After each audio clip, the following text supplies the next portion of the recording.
देख रहे हैं कंट्री इनसाइड न्यूज़ और मैं हूं आदित्य झा। एक तरफ हमारा देश कोरोना जैसी बड़ी महामारी के खिलाफ जंग लड़ रहा है, तो दूसरी तरफ सरकारें और पुलिस कुछ ऐसे कदम उठा रही है जिससे हम सोचने पर मजबूर हो जा रहे हैं कि हमारी सरकार की प्रायोरिटी क्या है, कोरोना का हराना या फिर हमारे देश में जो लोग सरकार की गलत नीतियों के खिलाफ आवाज़ उठा रहे हैं उनको हराना। ऐसा ही कुछ वाक़या नज़र आया जब दिल्ली में कुछ लोगों ने पोस्टर चिपका दिया ये कहते हुए कि हमारे बच्चों की जो वैक्सीन है मोदी जी आप वो विदेश क्यों भेज रहे हैं। इस पर दिल्ली पुलिस ने कम से कम 25 लोगों को गिरफ्तार कर लिया। गिरफ्तार क्यों किया? आईपीसी के सेक्शन 269 के तहत उन्हें गिरफ्तार किया गया है, जिसमें कहा जाता है कि आप पब्लिक ऑर्डर को बिगाड़ रहे हैं। अब समझने वाली बात यह है कि उसमें गलत क्या कहा गया। क्या यह एक जिम्मेदारी नहीं होती कि जब पूरे देश के लोग अपने वैक्सीनेटेड हो जाते तभी बाहर वैक्सीन एक्सपोर्ट किया जाता?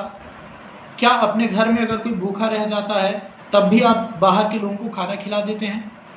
ऐसा तो नहीं होता। लेकिन हमारे देश में जो हमारे देश की नीतियों को गढ़ते हैं उन्होंने कुछ ऐसा ही किया। हमारे देश में भी कई लोगों को, अधिकतर लोगों को वैक्सीन नहीं लगी है, लेकिन फिर भी जब वैक्सीनेशन पॉलिसी आई तो पहले यह निर्धारित किया गया कि हम उन्हें बाहर एक्सपोर्ट करेंगे। क्यों? हमारे देश में लोग नहीं मर रहे हैं क्या? उनकी जान की कीमत नहीं है क्या? क्या यह सरकार निर्धारित नहीं कर सकती थी पहले कि पहले अपने लोगों को वैक्सीन लगे तभी वैक्सीन बाहर जाए? इस पर लेकर के एक अलग बखेड़ा खड़ा हो गया। ऑपोजिशन के लीडर राहुल गांधी ने एक ट्वीट करते हुए कहा है कि उसी पोस्टर को उन्होंने रीट्वीट किया और कहा कि अरेस्ट मी टू।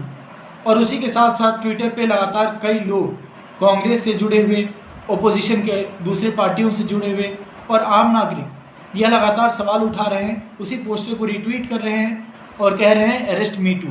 यानी कि अगर आप उन लोगों को अरेस्ट करते हैं तो आप हमें भी अरेस्ट कीजिए, क्योंकि इसमें कोई गलत बात नहीं है। अब बात ये भी कही जा रही है कि जिन लोगों ने अब पोस्टर चिपकाया उन्हें यह पता भी नहीं था कि वो पोस्टर, उस पोस्टर में क्या पॉलिटिक्स है या उसमें लिखा गया क्या है, क्योंकि वो एक दिहाड़ी मजदूरों के द्वारा चिपकाया गया था। वहाँ के लोकल लीडर्स भले ही राजनीति कर रहे हों, लेकिन फिर बाद में दिल्ली पुलिस ने ये कहा कि उन्हें अरेस्ट किया गया, लेकिन एक बेसिक इंटरोगेशन के बाद कईयों को छोड़ दिया गया और उनसे बस यही पूछा गया कि क्या ये आपने अपनी मर्ज़ी से चिपकाए हैं या आपको पैसे दे करके ऐसा करने के लिए कहा गया। बात जो भी हो, लेकिन आर्टिकल 19 भी तो है हमारे देश में, जिसमें ये कहा जाता है कि राइट टू स्पीच है। क्या हम अपने मन की बात नहीं कह सकते? प्रधानमंत्री तो अपने मन की बात खूब कहते हैं।